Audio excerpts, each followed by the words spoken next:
خب امروز تقریبا دیماه هست، آذر ماه هست، 15 آذر و ساعت 5:06 غروب اومدم شکار حلزون در مزرعه کلزا، چون این حیوانات رو در واقع فقط بایستی شب شکار کرد. حیواناتی هستن که شب از مخفیگاه خودشون بیرون میان و شروع میکنن به فعالیت که خوردن برگ‌های، حالا اینجا کلزا هست.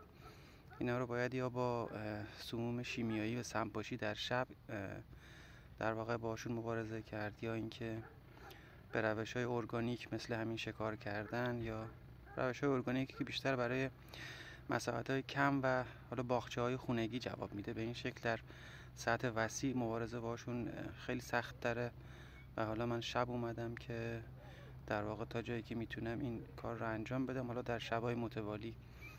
و این یک نمونهشه.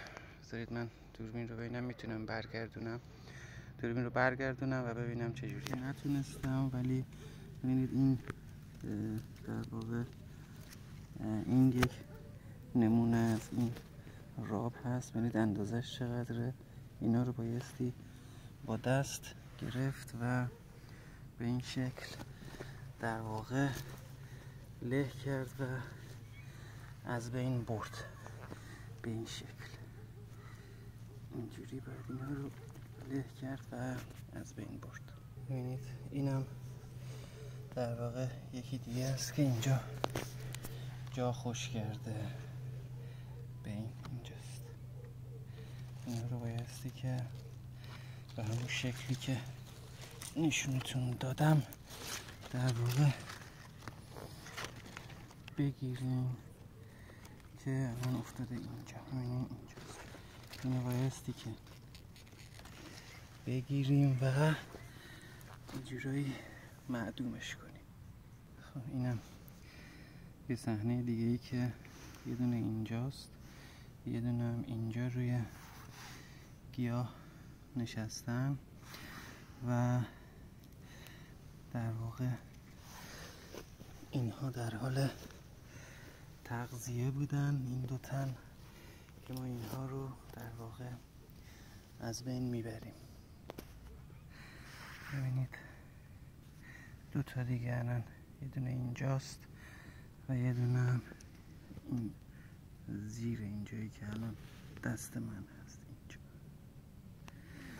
میدونم که الان خوب دیده بشه که این در واقع به چه شکل در حال فعالیت هست. ببینید برگای گیاه رو اینجوری میخورن و تموم میکنن متاسفانه.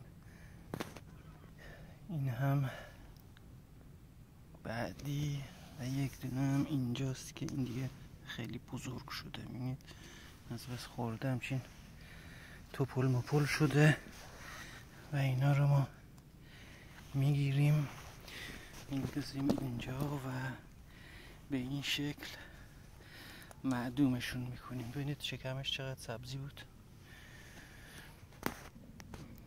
این که الان اینجا میبینید در واقع بچه است. ببینید چقدر کوچیکه، خیلی ریزه میزه هست.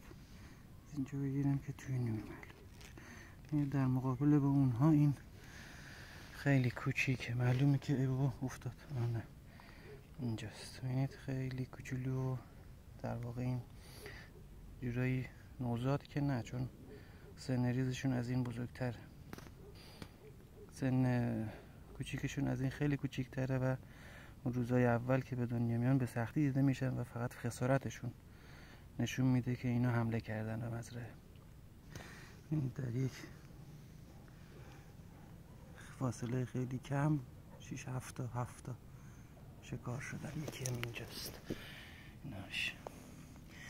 اینا رو در واقع بایستی که یه فکر اساسی به حالش بشه. نمیدونم چی کار باید کرد. ببینید اینجا دوتایی حمله کردن و در حال لفت و لیس روی این شاخه هستن. یکی هم این طرف داره. خیلی تعدادشون خیلی زیاده. بعد دوتا هم اینجا من الان در واقع 3-4 تا اینجا شکار کردم.